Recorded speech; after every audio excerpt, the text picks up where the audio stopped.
In the newsroom, during the height of the Ferguson decision and all of the eruptions that happened, and we saw it on the news, and we saw things happen across the country in our streets. I had the opportunity to cover several of the protests that were here in the city. It's a difficult discussion, even among professionals in a news setting, in mixed company, to hear other points of view.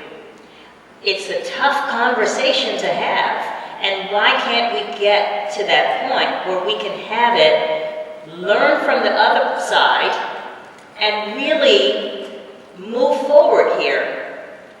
Malivering? Yeah, I mean, you can if you start with yourself. And that's something that I think on both sides or on whatever sides of the conversation. I too covered it. I went to Michael Brown's funeral. I was in Ferguson, and I think it's a context issue.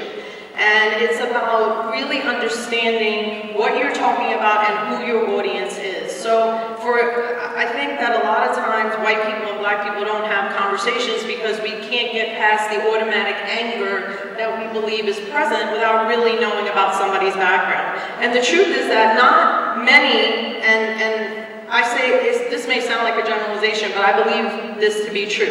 Not many black people and not many white people really truly have a white friend or a black friend that they can really talk to about it. So if you have never had a white person over to your house on a regular basis to eat dinner with your family, and your family is not exposed to that, then you're not very much inclined to just start a conversation with a white person who has no idea about who you are, and you have no idea about who they are. So I think it's a problem of comfort.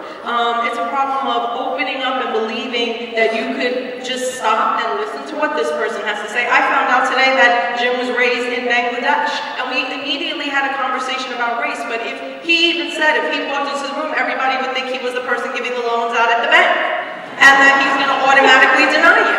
And that's what you would come to the table in a conversation thinking. And he might think automatically that I'm an angry black woman that just yells on CNN all the time and that doesn't really want to sit down and have a conversation about what's really going on. So the problem a lot of times is before the conversation even starts. Yeah. It's like what you're thinking in your head before the conversation even starts. All right. Yeah, I mean, you gotta open yourself up to understand what a white person is thinking who has never had a black friend before, and a white person has to open up their mind to think what it must be like to be black in America. Pastor Eaton. I completely agree with this. I realize we have different faith traditions represented on this panel, and I honor and respect those. Grew up in Bangladesh, and some of my closest friends are Muslims, Buddhists, Sikhs, Hindus. But at the end of the day, I'm a Christ follower. And so the point I want to make here is that for a long time I thought the core of the issue is reconciliation. And reconciliation is absolutely essential, but it won't happen without incarnation. So Jesus could have stayed in heaven and commanded us to come to him. But he came to this earth and he became one of us. And he felt everything we felt except for sin.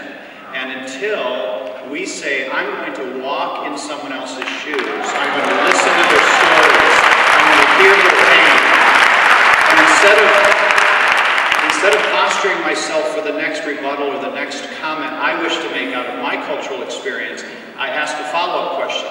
I say, tell me more. Walk me into your home. Walk me into, why do you think this? Why do you feel this way? And once we begin to actually get into someone else's story and their life and their experience, then the empathy begins to kick in. And God begins to move because God created every single one of us and our cultural stories. And it's the Spirit of God's desire to bring us together, not keep us separate. But I think because we tend to stay in our silos all the time, white people react because white people are among white people, and black people react because of Hispanics and Asians. But until we really become close with one another, we won't really understand where each other is. I think that's a crucial piece. Alejandro. I totally agree, and I think we need to have compassion, and we also have to have compassion for those who have not experienced other races. And we have to allow for certain mistakes, I guess. Sometimes, let's say white folks, for example, if the president announces an executive action on immigration, I have this conversation with some of my white friends at work, and they don't know how to talk to me about it, and I can feel it. I can feel it. I can sense that it's hard for them to talk about it, and it's because they don't want to offend me. They think that they might say something that's going to end up offending me. And my point of view is, you probably don't know what I know because I walk inside of this community. So it's okay. I'm not expecting you to get it totally right. And I think if we communicate that to others and have compassion, because at the end of the day, when someone has a racist attitude, really you should feel sorry for them.